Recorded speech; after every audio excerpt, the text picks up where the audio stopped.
We just got set up in this new spot. It's November the 8th. The rut is starting to kick in. I could see this spot from my old spot, which is about 300 yards up this hill. And lots of deer down in here. So we rolled the dice and decided I was going to sneak in on them here.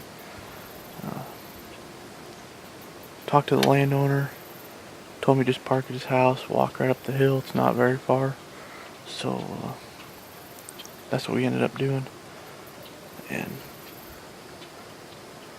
sitting there getting ready to come out here. I'm putting my coat on and stuff, and I look over, and here come a buck crossing the road right behind me. He couldn't have been more than 50 yards behind me, coming right up into the timber that I'm going to be hunting tonight. So I've got cornfields on both sides of me. I'm hunting the little finger of timber that runs clear out on both ends of it. It should be a really good night. I've got high hopes for this spot. It's cooling off enough, where we had 70-degree weather, and this is nice. We're down in the 50s. Should cool off real good tonight, get the deer moving. So, wish me luck.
Well, this is the second sit of this spot. Last time I was in here, I had some good action. Saw a good 8-pointer and up and coming 10-point. 10-pointer made it out in the field. Had some does right on me, so I'd be pretty careful. I was trying to get him to come in to see what he was, but putting the glass to him and stuff like that, he's definitely an up-and-coming deer. The big 8 that's back in there was chasing a doe around like crazy, and so that was pretty cool to see and to hear. When I first got in here, I had cows and 3 horses. One of them had only one eye. That was kind of weird. The cows moved off. The horses have moved off. Still got quite a bit of daylight left. Doe busts out of an area that, pretty small little timber, and just trotted across the field. And I thought for sure she'd have a buck or something behind her, but I have not seen anything behind her, so.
run into him a couple times, and he snapped his head.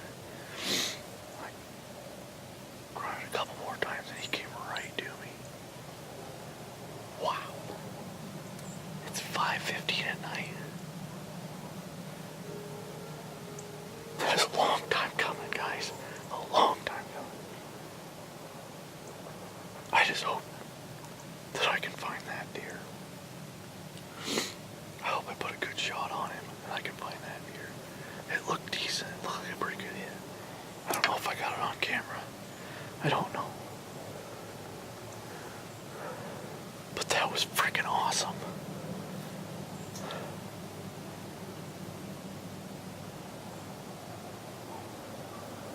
I gotta call my wife, my brother. I'm gonna blow the freaking phone up because it's been years of me out here doing this stuff. Get a moment like that. I'm shaking like a leaf, and I'm not cold. That deer smoked the fence. Man, I hope that's a good shot.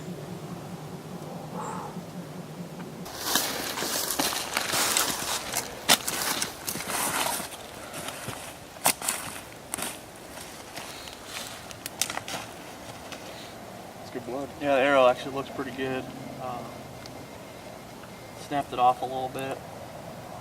It does have some pretty good blood on it, quite a ways up. See, we've got a pretty good blood trail leading over here to the timber, so let's go over here and see what we can figure out.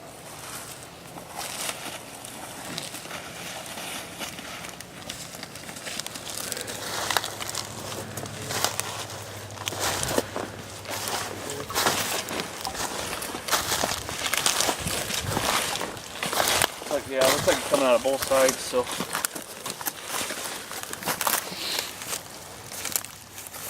We watched the video prior to coming out here, and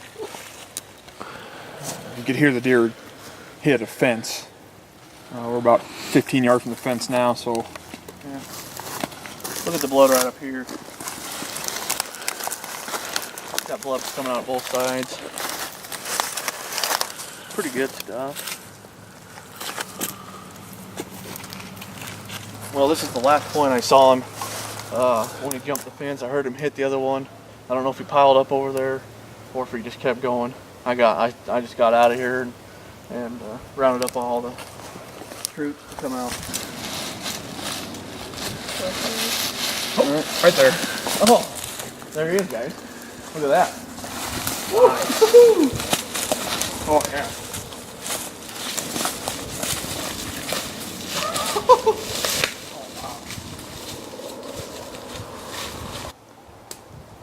Well, here he is. It's November the 12th, I believe. We've hunted hard for this deer. Not sure if we got him on trail camera pictures or not. We'll go back and look through all that stuff and make sure. We started off back in let's see, in the spring sometime. You know, planting food plots and you know, trying to play our cards right there. And now that we're, you know, into the rut, we're kind of in a lockdown phase where they're sticking with the does. They didn't really want much to do with it, but we had some does come out tonight, and just sitting there watching them, and here come this guy. Came out in the field, and he was going to fall over them does, and I gave him a couple grunts, and he threw his head up, and he couldn't handle it. He had to come in. So yeah, this is the end of the story for this guy, and hopefully, you know, in the next couple weeks or whatever, we're going to get a couple of good friends and a brother and everybody else, get something for them, you know, and try and get it on film. So I'm happy that I'm able to do this kind of thing, and I wish everybody else luck. So I'm feeling pretty lucky.